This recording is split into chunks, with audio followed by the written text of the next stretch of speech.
اسدالله خالد یو ځل بیا طالبان ته جدي خبرداری دا چې اسدالله خالد څه وایي او څه یې ویلي همدا ټول معلومات را سره په همدې ویډیو کې وګورئ. قدرمنو لیدونکو السلام علیکم، ستړي مه شئ، وخت مو بخیر. خالد که طالبانو بریدونه ونه دروي یرغلیز حالت اختیاروو. د ملي دفاع سرپرست وزیر اسدالله خالد ګواښ کړی که طالبانو د دې اونۍ تر پایه تاوتریخوالی کم نه کړي افغان ځواکونه به یې پر ضد خپل عملیات بیا پیل کړي.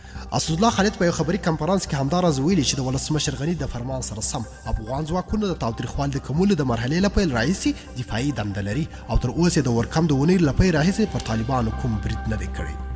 موږ برید نه کوو خو د 7 ورځو ورکم وروسته طالبانو خپل بریدونه زیات کړي او په هیواد کې ملکي او نظامي تلفات اړولي دي. خالد وایي که چیرې طالبانو د دې اونۍ تر پایه خپل بریدونه کم نه کړي نو دوی به په هر ځای کې چې وي د افغان ځواکونو لخوا به تعقیب او وځپل به شي.